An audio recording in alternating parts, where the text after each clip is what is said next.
ভালোবাসা আমি কখনো তো পাবো না, আর যদিও পাই। আপনার এই যে চোখে টলমল করতেছে পানি, আসলে এই পানিটা কিসের?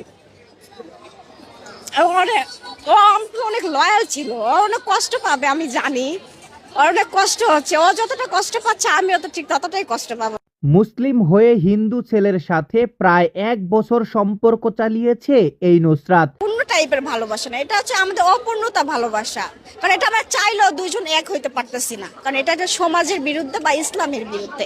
আমার এতটুকুই বলার, আর কিছু বলার নেই। যারা হচ্ছে যে ভিডিওটা ভাইরাল হয়েছে দেখছিল, হ্যাঁ, জি। যে ভিডিওটা হচ্ছে আপনার ভাইরাল হয়েছে রিসেন্টলি, ওই ভিডিও দেখার পর দেখি অনেকে কমেন্ট করতেছে যে আমার ভাগ্যে এমন একটা মেয়ে জুটলো না, আমার ভাগ্যে এরকম একটা ছেলে জুটলো না, মেয়েরা কমেন্ট করতেছে। না, আমি বেসিক্যালি বলতে গেলে আমি যদি হিন্দু ধর্মের কোনো মেয়ে থাকো বা কোনো আপু থেকে থাকো, আমি আপনাদের কাছে রিকোয়েস্ট করব, আপনার যদি তাকে ভালো লেগে থাকে বা তাকে লাইফ পার্টনার বানাইতে চান, আলহামদুলিল্লাহ। ছেলেটা, একটা মেয়ে কখন এই কথা বলে, যখন একটা ছেলের থেকে পরিপূর্ণ ভালোবাসাটা পায়, তখন কিন্তু একটা মেয়ে পাবলিক প্লেসে তার ভালোবাসাটা স্বীকার করে। আমি বলবো ছেলেটা আলহামদুলিল্লাহ অনেক অনেক অনেক ভালো, আর অনেক লয়াল, অনেক যত্নশীল। এখন বেসিক্যালি এমন ছেলে পাওয়া সত্যি ভাগ্যের ব্যাপার। আমি যে বললাম যে আমাকে যদি আর বাকি জন্ম যদি আমি ভালোবাসা কারো কাছ থেকে নাও পাই, তাহলেও আমার কোনো আফসোস থাকবে না, কারণ ও আমার প্রতি অনেক লয়াল ছিল, অনেক ভালোবাসা দিয়েছে।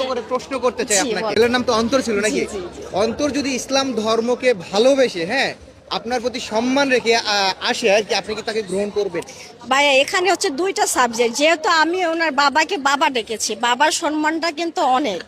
আর ওনার বাবা আমাকে একটা আবদার করেছে বা আমার কাছে একটা অনুরোধই করেছে যে এমন কোনো কাজ আমি যাতে যেন না করি যে ওদের মান সম্মান বা ওদের ফ্যামিলিতে একটা আঘাত পড়ে। এটা কিন্তু ছোটখাটো একটা বিষয় না, এটা একটা জাতির বিষয়। সে আমার ধর্মে আসলো, তারও কিন্তু একটা ফ্যামিলি আছে। আচ্ছা, তার পাশাপাশি তার বাবাকে আপনি সম্মান করেন, সম্মান ভালোবাসেন, যে করতেছে। এই ক্ষেত্রে এটা অনেক বড় এটা স্যাক্রিফাইস। এটা ভালোবাসা, এটা স্যাক্রিফাইস বলতে পারে, কারণ ও আমার একটা বয়ফ্রেন্ড গার্লফ্রেন্ডের ভালোবাসার এই দিক দিয়ে হচ্ছে বাবা মেয়ের ভালোবাসা।